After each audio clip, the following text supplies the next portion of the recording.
Hello guys, good morning. It's me again, Chief Miloy, and welcome back to my YouTube channel. So as I've said na magkita-kita naman tayo to my next video. So ito na yun guys, mag-overhaul tayo ng turbo ng generator. So yung turbocharger ng generator is bakasin natin. By the way guys, the turbocharger that we are going to overhaul is the turbo of generator number 2. Bakit natin kailangan i-maintenance yung turbo? Because it is due for overhauling, and we observed that sudden surging of turbo during the increase of load of generator number 2, especially pag tumakbo yung compressor. So nagsusurging siya in lower load, no? 70% pa lang ng load ng generator ay we observe na nagsusurge. So it means na kailangan na nating mag-maintenance ng turbo ng generator. We carried out to overhaul the turbocharger of generator number 2. So isang guys, pupunta tayo doon sa site, sa engine side, para ma-witness natin how the procedure to take out the turbo assembly.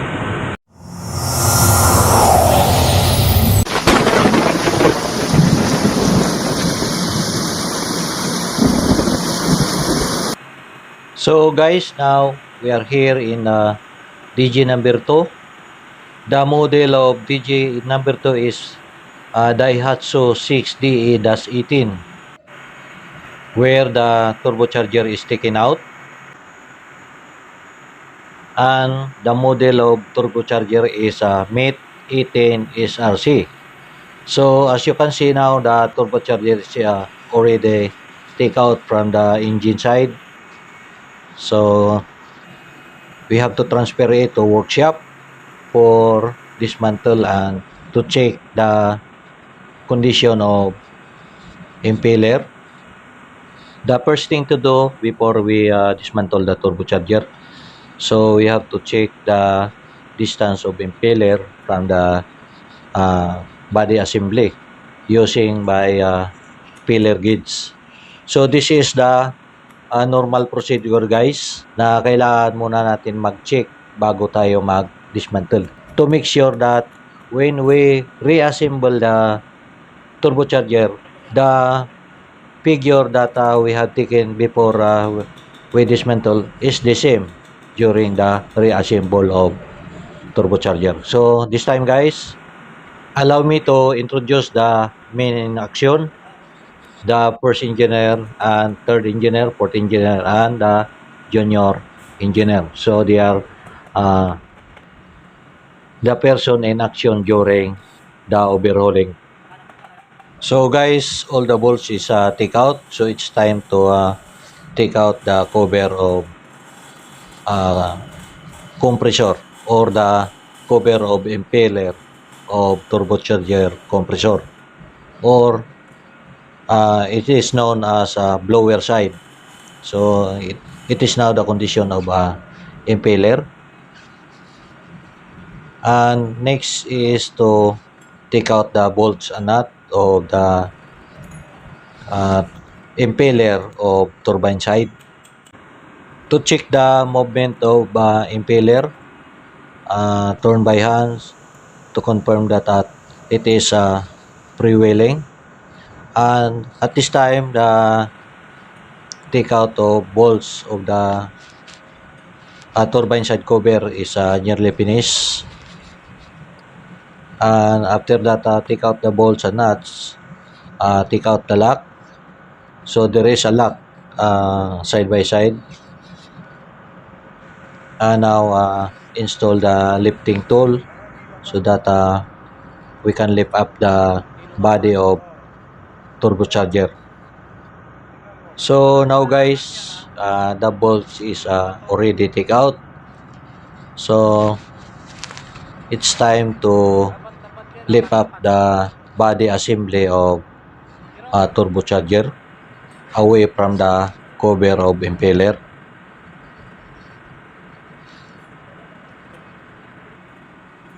So lift up using by chin block, and slowly move up the body assembly, avoid to damage the impeller. So now guys, the cover of turbine side impeller is detached. So it's time to put the turbocharger body assembly into the dismantling stand, so that we can take out the impeller at the blower side and also the impeller at the turbine side. So this time guys, before we take out the impeller at the blower side, make sure to measure the distance of the bolts and the shaft. So record it, so that when we reinstall the shaft, the measurement figure must be the same. So this time guys, measure the radial and the axial of the turbocharger shaft. So we have to measure the axial by pushing inward from the turbine side.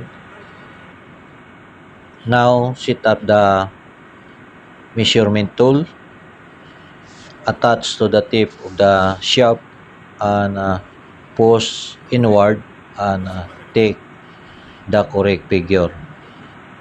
This figure must be the same measurement during the reassemble of turbocharger impeller shaft. And now set up the measurement tools for measurement of the radial condition of the impeller. So turn the impeller shaft slowly, so that we can get the correct figures. Then after we can get the correct figure, turn the impeller little bit faster, so that we can check the movement of the impeller side by side, how the distance that can be measured during that turning of the impeller. So this time guys, we have to measure the clearance of journal bearing by pushing up the impeller shaft. So the maximum measurement of the journal bearing clearance should be the same when we assemble the turbocharger. If we can change or we can replace the new journal bearing, so it must be lower compared to the old journal bearing that we have to take out from the turbocharger.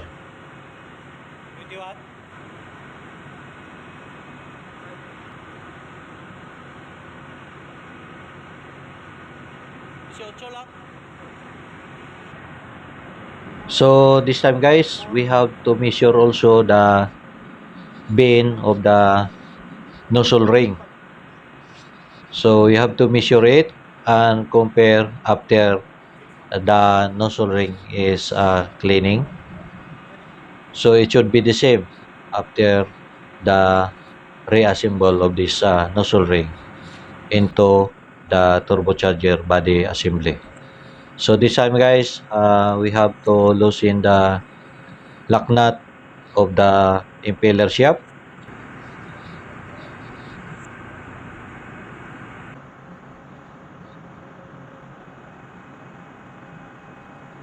So take out the lock nut slowly.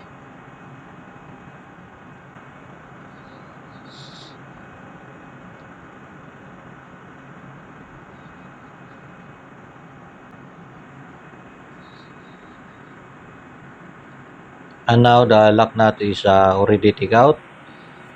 Take out the lock washer from the impeller.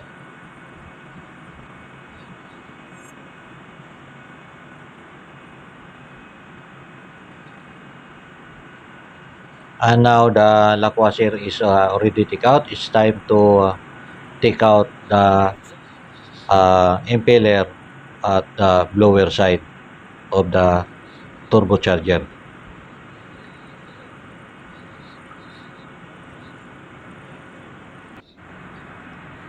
Next, take out the impeller shaft along with the impeller of the turbine shaft. And now take out the thrust bearing body assembly at the blower side of turbocharger. So now the thrust bearing assembly is take out.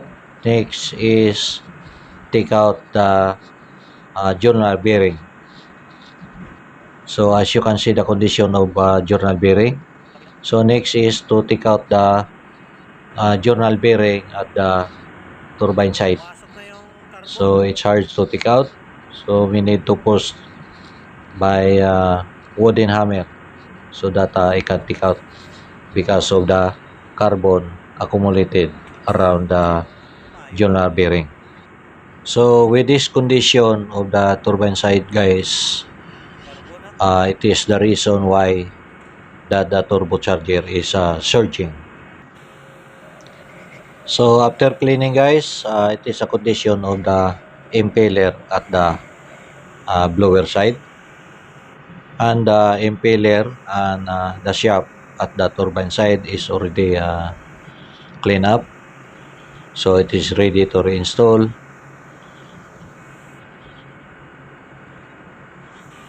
And also the nozzle ring is already cleaned up, and also the labyrinth is cleaned up. So the new thrust bearing and the new journal bearing, so we have to replace with new spares so that the condition of all parts is returned to standard condition.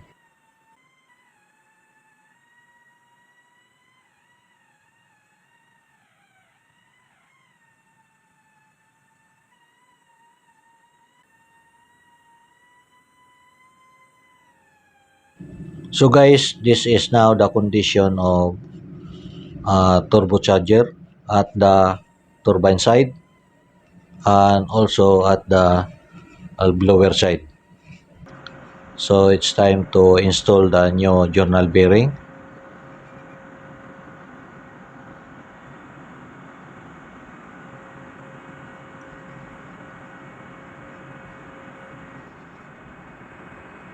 Apply lubricant and also install the new journal bearing at the turbine side. Make sure, guys, during installing of the journal bearing, the guide is always at upper part. So now install the thrust bearing. So make sure that the groove of the thrust bearing is aligned to the guide of the journal bearing. So this time, guys, the journal bearing assembly is already fitted.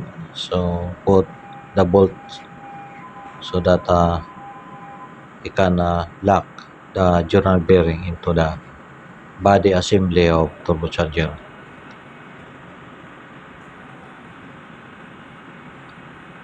So it is the condition of journal bearing. So next is to put the washer at the turbine side.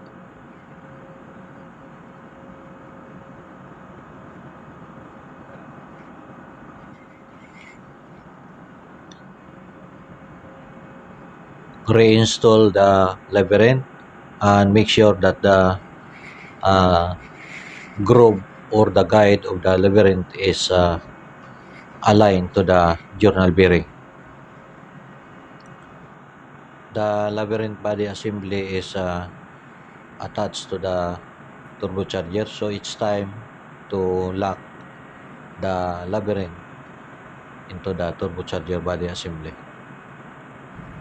During tightening of the parts or the equipment attached from the turbocharger body assembly, it must be used by hand tight only and tighten it into cross connection of the tightening procedure. Now guys, the man in action in the turbocharger overhauling leading by First Engineer Oliveros, Second Engineer Barcelo, Third Engineer Orita. So guys, the journal bearing in blower and turbine side is already installed. The thrust bearing and the labyrinth is also installed. The nozzle ring is already installed. So it's time to reinstall the turbine shaft and install the spacer at the blower side.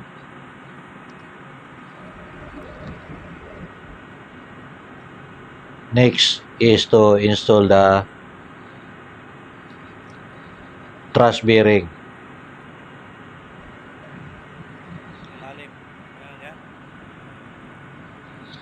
So remember guys, there is two thrust bearing. So that thrust bearing at the inner side attached to the journal bearing, and also the thrust bearing at the outer side. So this is now we reinstall the thrust bearing at the outer side in the blower side of the turbocharger. So the thrust bearing is fitted and in place. So attach the bolt to lock the thrust bearing, and remember guys, use hand tight only during tightening.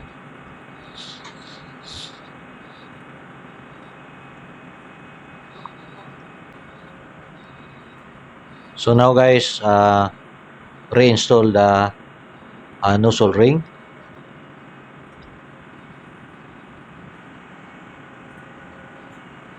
And the nozzle ring is already installed and tightened. Next to be installed is the impeller at the blower side. So when you install the impeller at the blower side, make sure guys that the marking during this assembly is the same this time of reassembling.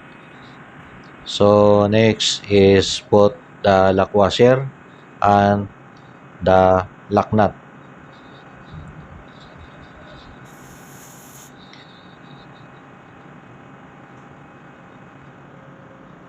Check the marking guys before we retighten the bolt. So now we have to retighten the shaft bolt and check the marking that it must be the same the position before the dismantling of the blower side and reassembling. The measurement or the marking is the same as before.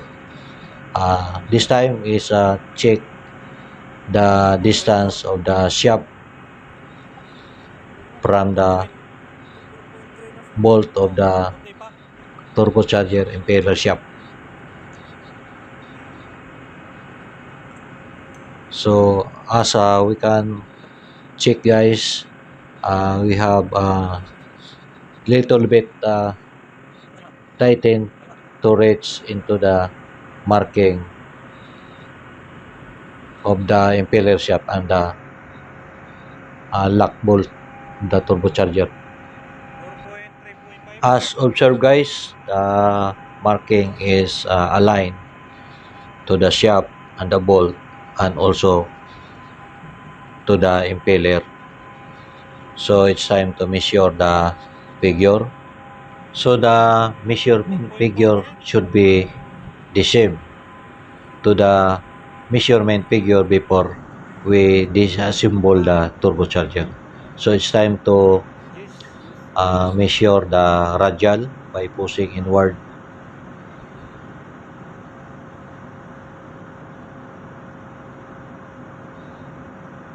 So make sure to put the dial gauge into 0 so that we can get the correct figure before we push the shaft inward.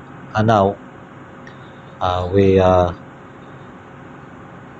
put the dial gauge into the top of the shaft so that we can measure the radial condition of the impeller shaft.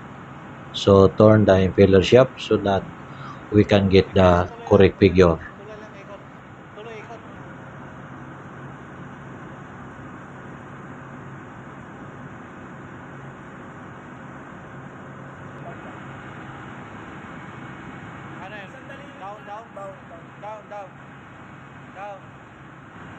So this time guys, we have to measure the clearance of journal bearing by pushing up the shaft so that we can get the actual figure with the new journal bearing clearance at this time. Measurement of radial and axial of the turbocharger shaft is already done. So it's time to reinstall the turbine side cover. And after tightening the bolt of turbine side cover, next is to reinstall the blower side cover.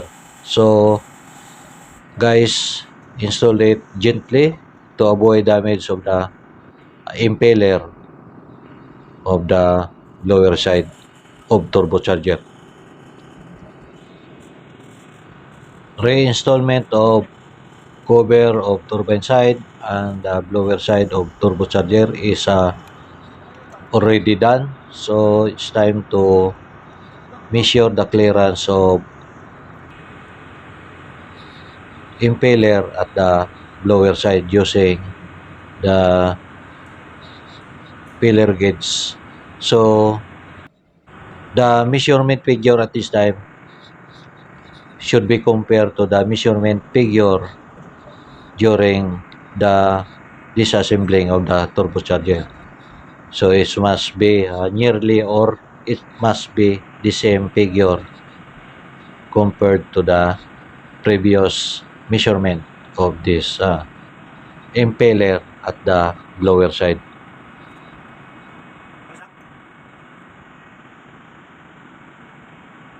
So the overhauling of turbocharger of generator number 2 is completed.